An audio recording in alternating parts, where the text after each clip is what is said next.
So sorry for the technical difficulties.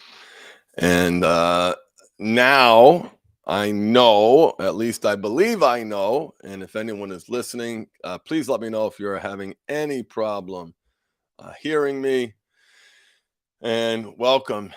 Important topic that we're going to talk about today, too. Um, Cognitive distortions. Cognitive distortions. Have you ever heard that term before? All right, let's just get everything situated.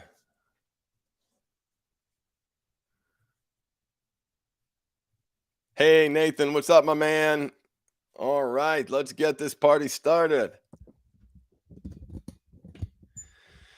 What's up, everyone? My name is Craig Pera, and you are listening to Sex Afflictions and Porn Addictions, a podcast to inspire you and guide you and instruct you, lead you, point you, help you to sustain the aggressive pursuit of a great life. And the reason why I say it that way is because it is the only chance that you have of channeling these deeply embedded and deeply entrenched behaviors that brought you to me. And so, what we're going to talk about today is cognitive distortions. We're going to talk about what they are, and I'm going to give you some examples of cognitive distortions. And as I'm giving you those examples, what I want you to do, or what I hope to inspire you to do, is to reflect. Right? Use this time that you are listening to learn something about yourself. And the way to make sure that those learning sticks is to write it down. So get that journal handy as we talk about cognitive distortions. And let's just some okay, so we're going to talk about what to do about it. We're going to talk the results that you can achieve when you are able to respond to those cognitive distortions in a healthy, constructive way. And the more trauma that you have, the more mental illness that you have, the greater the cognitive distortions for many people. At least they were for me. So here's a couple of examples of, because we're ruined financially. It's over. We're never going to make it.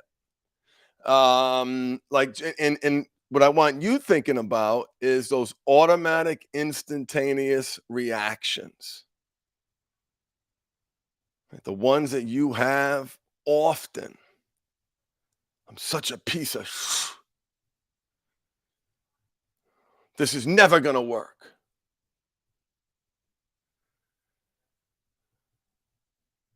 You always say it that way. So let's go to some definitions. There's a couple of good ones that I hope bring you value. So cognitive distortions are internal mental filters or biases that increase our misery, that fuel our anxiety, and make us feel bad about ourselves. A cognitive distortion is an exaggerated or an irrational thought pattern involved in the onset or perpetuation of psychopathological states such as depression and anxiety. Cognitive distortions are thoughts that cause individuals, you, me, to perceive reality inaccurately. And I will tell you, brothers, the more I've come to understand about every single one of which I am aware, instantaneous reactions where I am, especially when there is conflict, cognitive distortion. I assume it now. And it's an interesting place to be. And that's a whole other episode around the identity when comes, when you realize like just about every reaction you've had was wrong. Not in the sense that you weren't feeling a certain way, but you like did nothing to create that desired outcome. The more you grow, the more you realize how futile those prior efforts were and how corruptive those distortions are. So let's go through some specific examples. And here's what I invite you to do. While we're going through these different categories, I'm going to list some different categories of cognitive distortions, and I feel really good about you are going to connect with many of them. What I want you to do is to think back to the time when that cognitive distortion was present, because we've got to tie it practically. We've got to tie it to something that's happening in your life. I call that operationalizing the lesson. So as I'm giving you the example, I want you to think about, okay, when did I do that? And not just when did I do it, don't engage in cognitive distortions, black or white thinking. Think about it on a spectrum, okay? So it doesn't have to be all or nothing. I want everyone listening to play chess. And so I want you to think about these cognitive distortions as if they exist on a spectrum, okay? So get those notebooks handy. Let's go through some of them, and I hope you connect. Black and white or all or nothing thinking. I will never be successful. What comes up for you? And for those folks who are joining us, write it in the chat. Right. When was the last time you engaged in black and white thinking? And here's the here's what happens. Listen, mental rigidity is a common attribute of many mental health disorders, and we all exist on a spectrum somewhere regarding that mental health disorder. And there's such an opportunity to learn about yourself and open your mind to other possibilities. Open your mind to create positive outcomes. Realizing that when that cognitive distortion comes and you feel it in your body and that fear-based response that goes back to childhood and beyond, that part reacts in that moment, that becomes a call to action. That becomes the moment, the Gandalf with the staff, like boom, you shall not pass. Now, be careful, you're not fighting a monster. And for those of us who've been paying attention to the parts work, you'll always lose in a fight against yourself. But think of the opportunity. Think of the opportunity of you not engaging in black or white thinking, you not being aware of the spectrum, and your mind is completely different. You have a completely different perspective. You're able to respond to events in a healthy, constructive way. You're able to see positive outcomes when people see failure. You're able to look inward and realize that point of reaction, that moment where the cognitive distortion came, is in fact a growth opportunity. So how crazy is that? And now what you've done is you've created Kaizen. You've created that means a number of things, but continuous improvement. You've created a system where each of those cognitive distortions become a learning opportunity, become a growth opportunity, become, instead of a source of shame and I'm bad and I'm not good enough and I should be punished and all the garbage that comes with that, all that stinking thinking, you've built into the model a reality that says, when this happens, I'm going to learn why. I'm going to look at this moment as a learning opportunity. And when you realize, guys, here's where I think the information is powerful in a number of areas.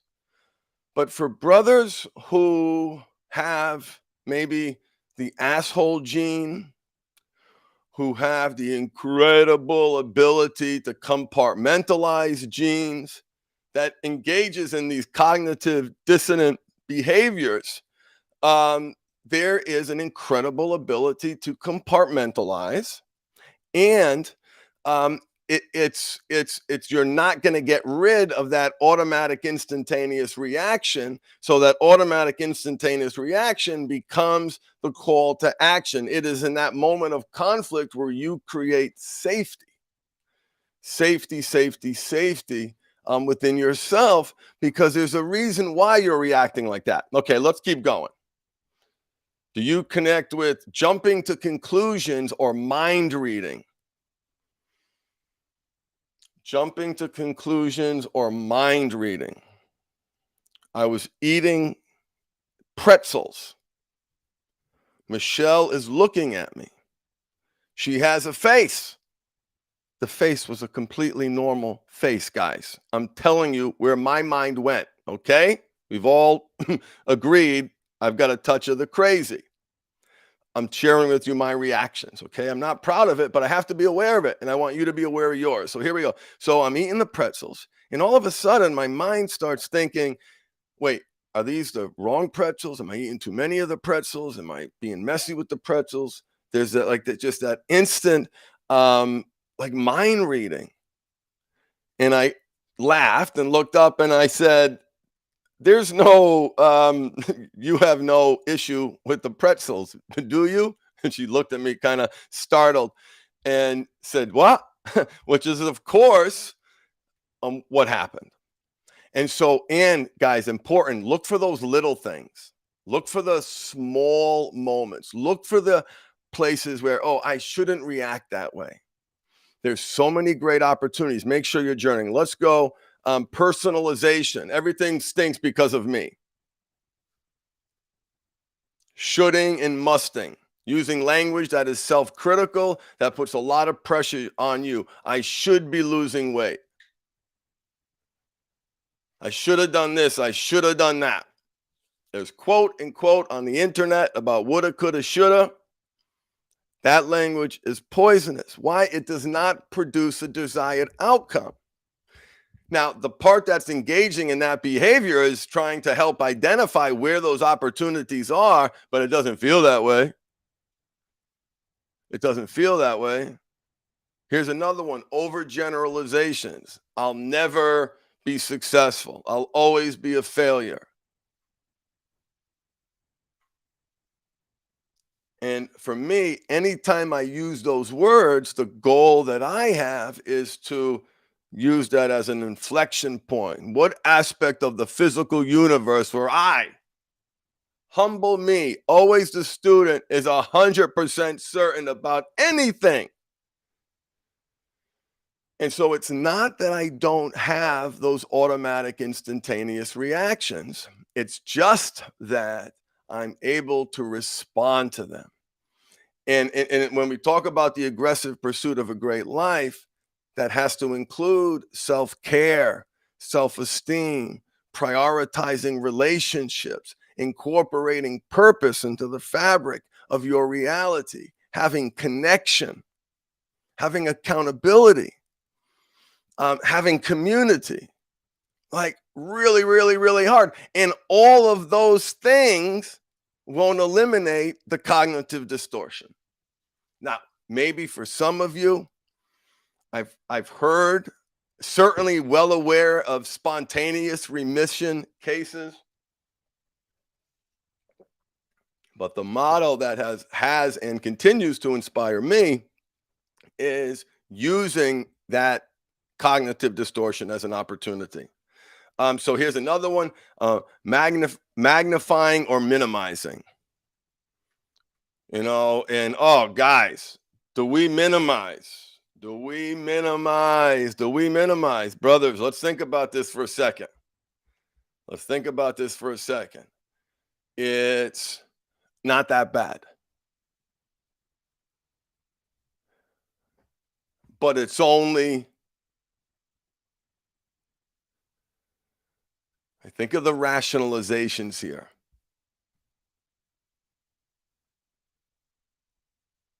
Think of the rationalizations.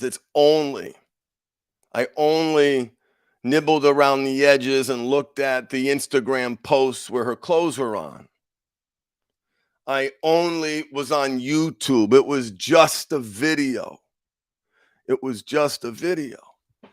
And what I love about that is, and that all may be true. It may be just that. But when guys peel back the layers, that moment wasn't something that was eh, lifting them up. It wasn't something that was making them feel good about themselves. Like a video game, they felt that that was a leakage of their sexual energy. That was wasted energy. That was distracting energy at best. An energy that caused his partner so much pain. Awakening to that reality. It's just that. It's just that. When you awaken to the power inherent in your sexuality, which is why that identity work is so important. Who do you want to become as a sexual being? Like what are your ideals? What's important to you? What brings you pleasure? What do you like? What you don't like? Like, oh my God, there's no programming there. We only know shame. We only keep looking at what we're not supposed to look at.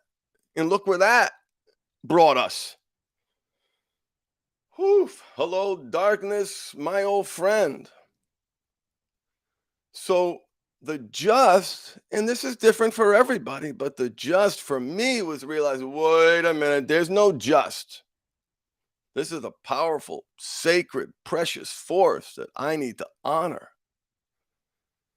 This part that was, corrupted at such a young age and had some of those child experiences that I had and some of the childhood experiences that you had. But shame. And so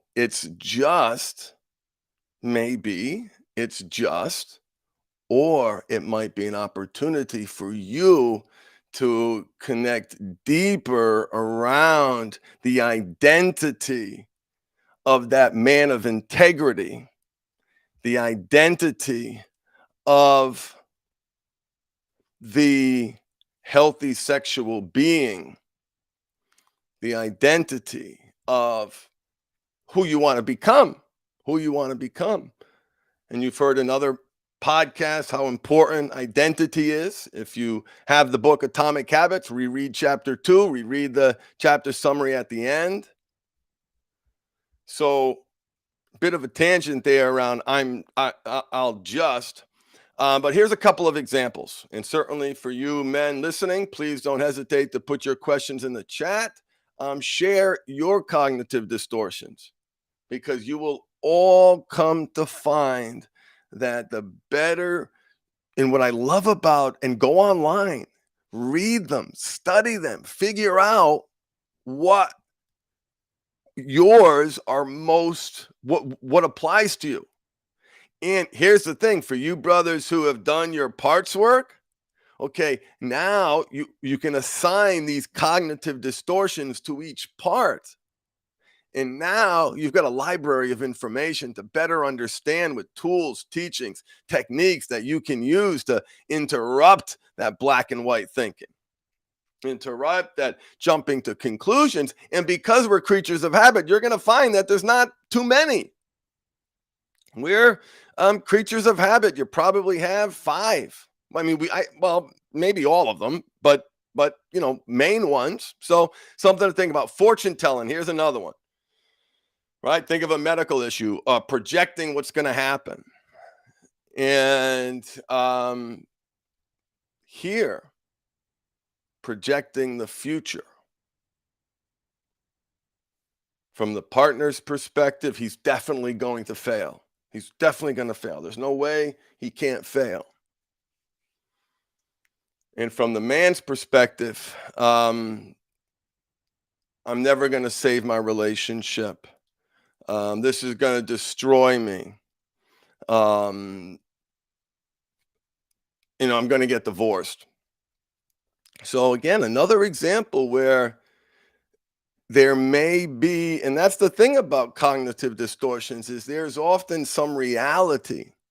And it's important to understand that reality, but not to that extreme, because taking it to that extreme interrupts your ability to be open to other outcomes, to avoid that mental rigidity, and to respond better in the moment. Respond better in the moment. Here are a couple of others we'll talk about, and then I want to, give you some sense on what to do about it. So comparing, catastrophizing. I'm gonna die. I'm gonna die. I catastrophize. I have joked, if you've all seen Sanford and Son, Elizabeth, this is the big one, honey. I'm coming to you. This is the big one. So I catastrophize. I absolutely do that around my health, around the business, around personal goals. And now that I'm aware of it, I can do something about it. So do you catastrophize? Let me know in the chat.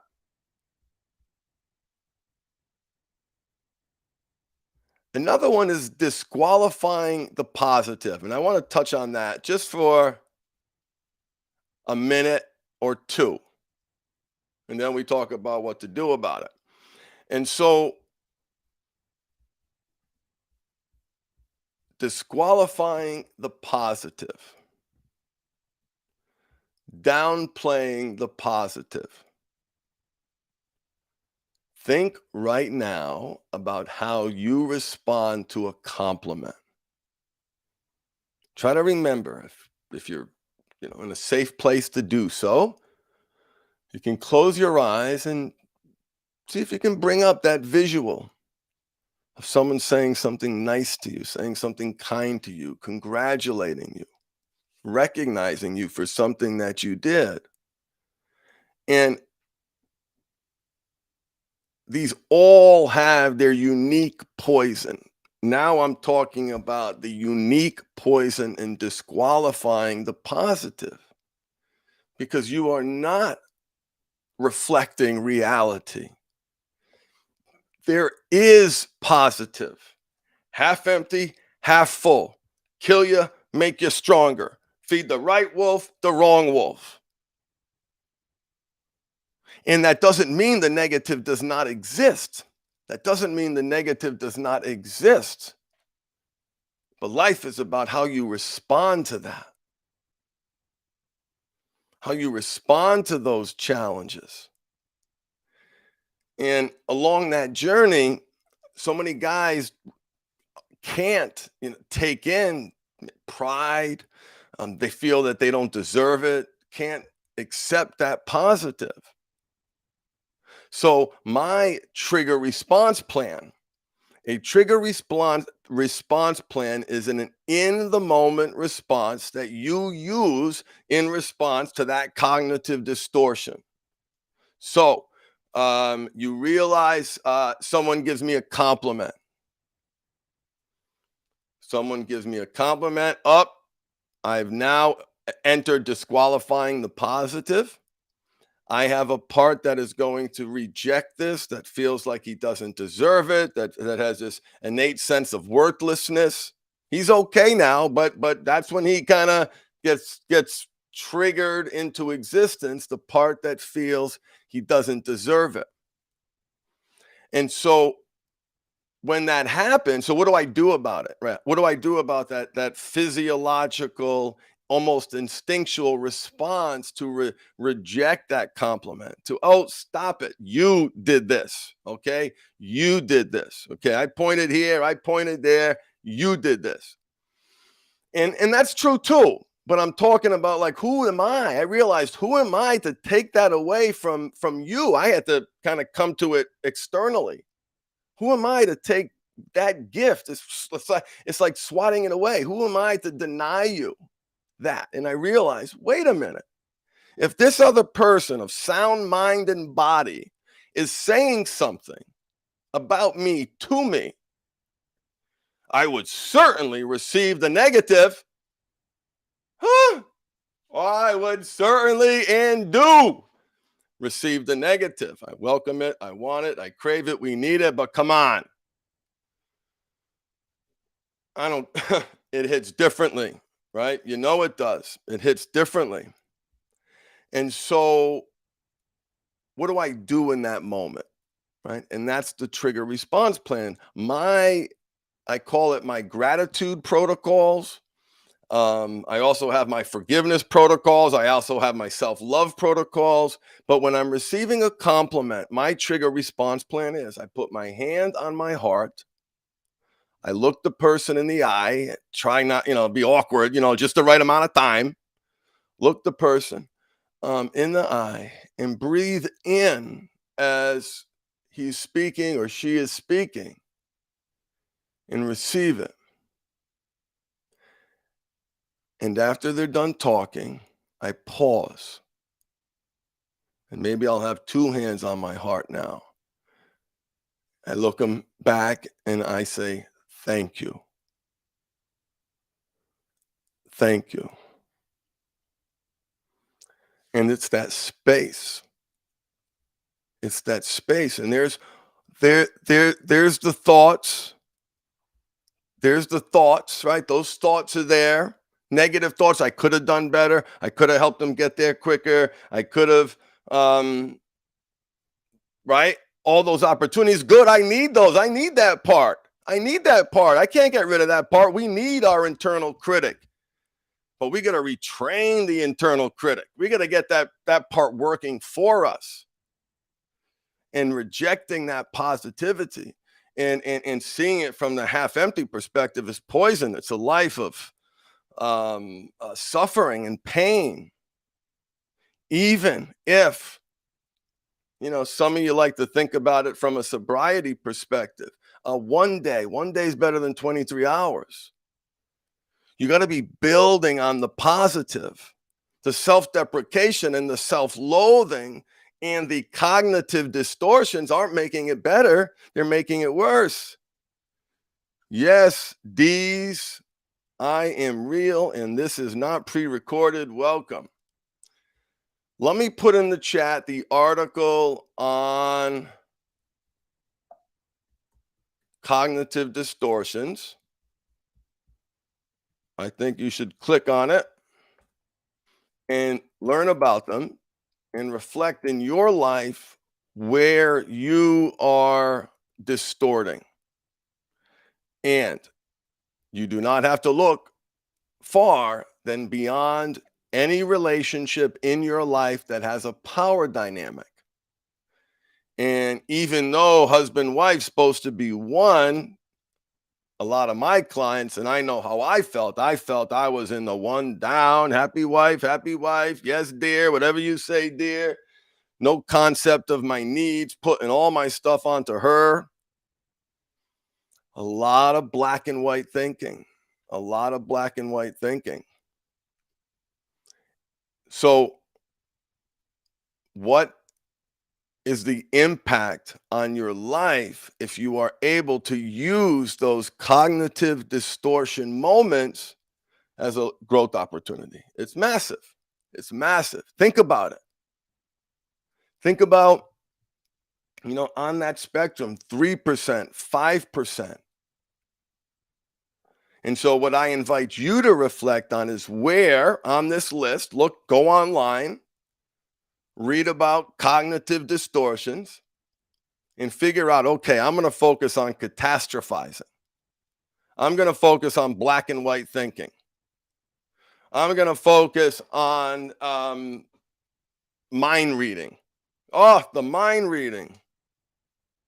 The mind reading. It's not helping. But it's not helping. And I'm saying this to myself, right? Because we're trained and conditioned to react this way. And this is a whole other broadcast. But those cognitive distortions, those trained conditioned responses are actually meeting needs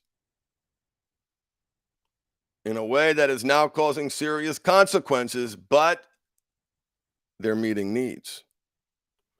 Those cognitive distortions, as you dive deeper into the internal family systems model, you will see at most of those cognitive distortions, you will see in what in IFS they call a protector.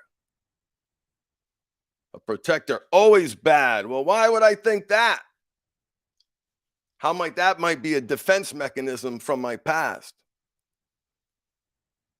How might catastrophizing may have helped me not get my hopes up, or maybe prepared for the worst?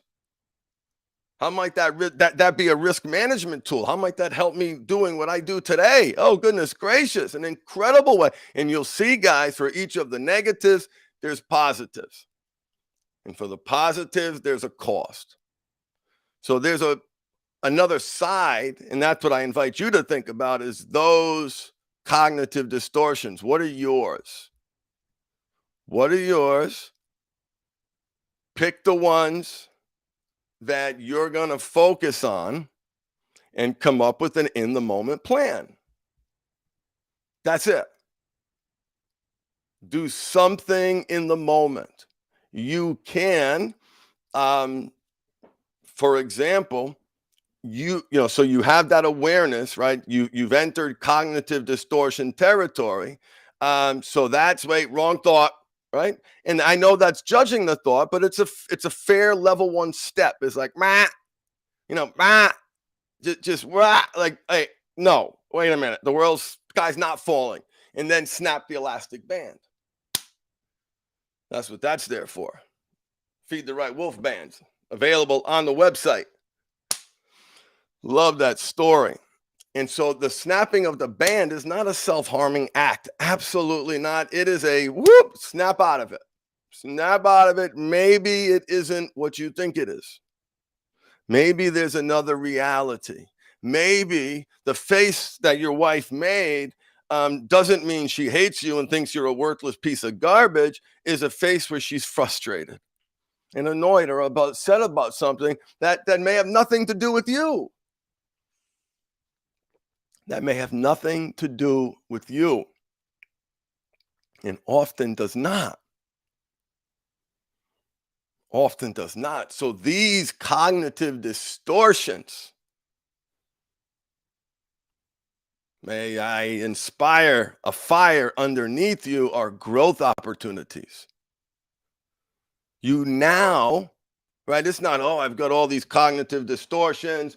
I got this mental illness. I got that mental illness. No, I got a category. I now can look at this list of cognitive distortions, and let me read the list just so you can, and listen, go online, look at the article. Let's do a quick review. Black and white, all or nothing thinking. Okay. Another one, jumping to conclusions or mind reading. Personalization. Everybody failed because of me. The department failed because of me. Everything's failing because of me. Shoulding and musting.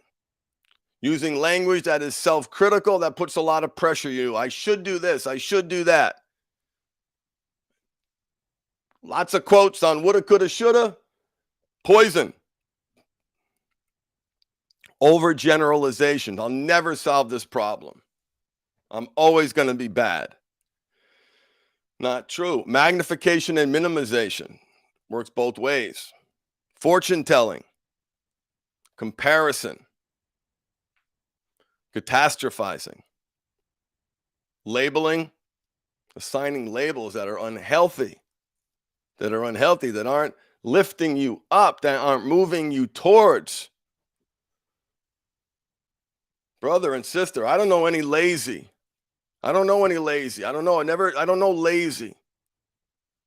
I know people struggling. I know people trying to figure themselves out. I know some parts sometimes that are frozen in fear of doing a simple act like going to the store. For some people, for some actions. So that we're all on the spectrum. And this gives us an opportunity to be where is fear coming into our lives? It is coming through a cognitive distortion. Thank you, Brett, for those kind words.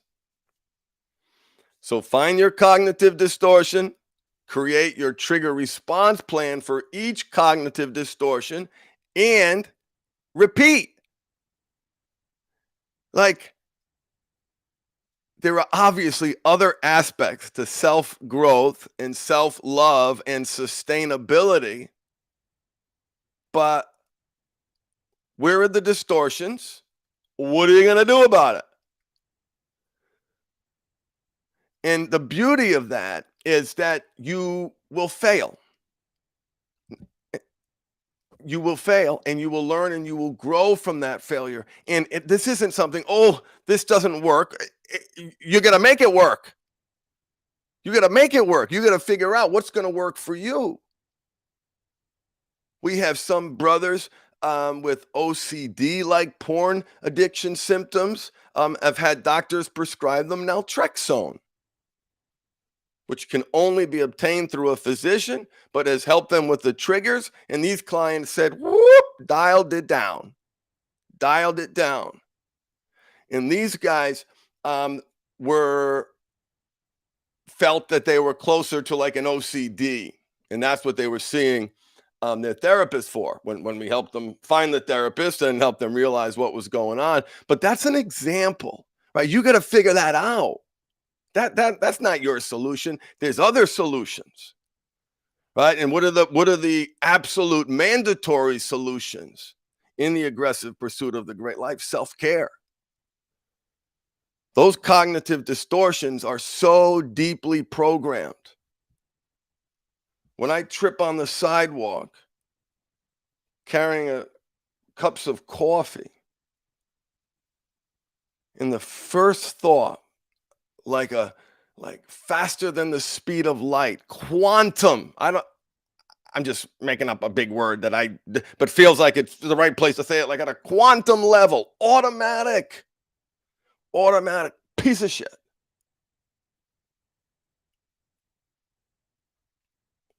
Why?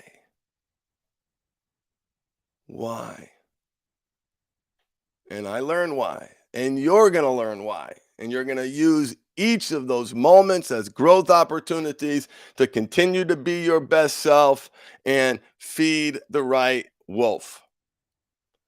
Thank you so much for listening to Sex Afflictions and Porn Addictions. If you are struggling, if you think you might need more help, you can visit the website www.themindfulhabit.com, and we have a core training, a self-study program that right now, as of the broadcast of this video, I run the weekly webinar in that program. So it's the same lessons, exercises, and workbook the guys pay thousands for. Use the coupon code podcast. 30% off. Reach out to support@themindfulhabit.com if you have any questions. So listen, sometimes we need more help, and I got great value when I put my money where my mouth is. So we want to make it, easier for you guys to get help. So use the coupon code podcast to get a 30% discount and continue to listen to podcasts and continue to take action on podcasts, right? And ask yourself, after listening to each podcast, after listening to each piece of content that you consume, because there's a lot of content, right, brothers? I'm sure all of us in the past 72 hours have listened to The Secret for Everything, Behavior Change, this problem, that, and they're all, some of them are right, some of them are wrong, but that's a whole nother story. So much information. How are you going to operationalize that information? How are you going to incorporate that information into the fiber of your being so it is not a once and done? One of my favorite words in recovery, performance, self-development, high performance, is operationalization.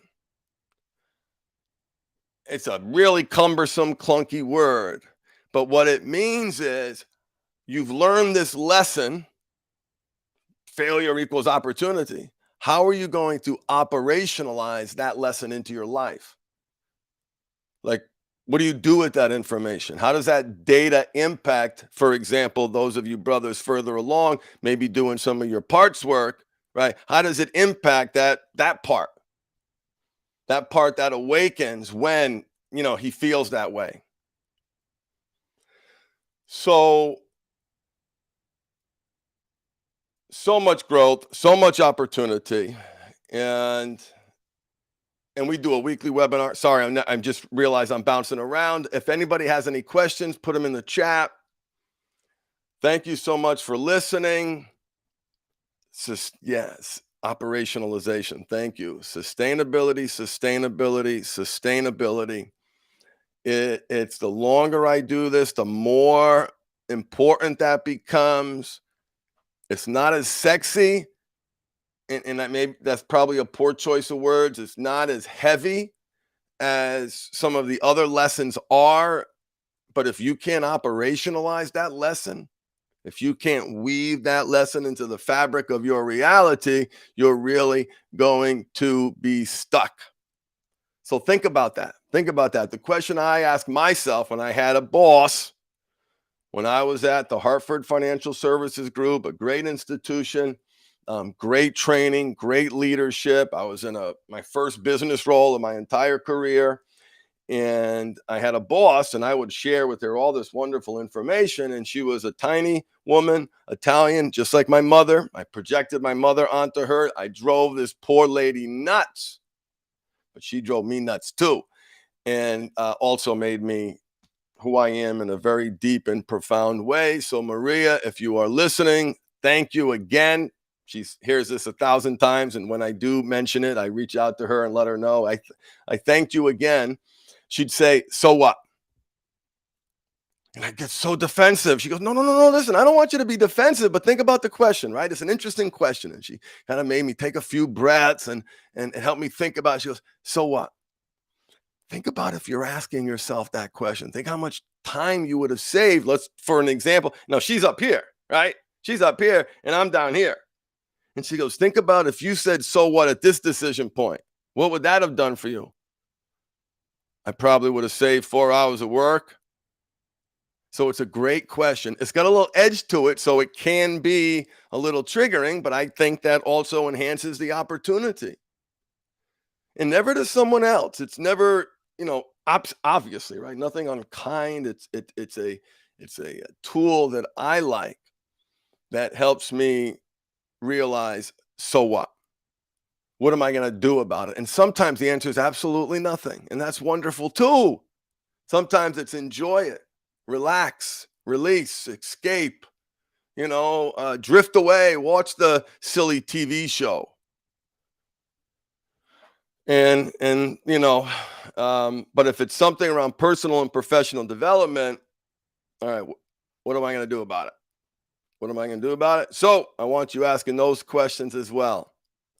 All right, my dear friends, I will see you the next time. Thank you so much for joining. Thank you guys who are here. Brett, Nathan, Dees. That's a great name. And for those listening on one of the streaming services, if you subscribe to me on YouTube, Facebook, Twitch, LinkedIn, and Twitter, you'll get notified when I go live. And I would love to answer your questions and point you in the right direction and give you guidance to help you aggressively pursue a great life. Have a great night. Bye, everyone.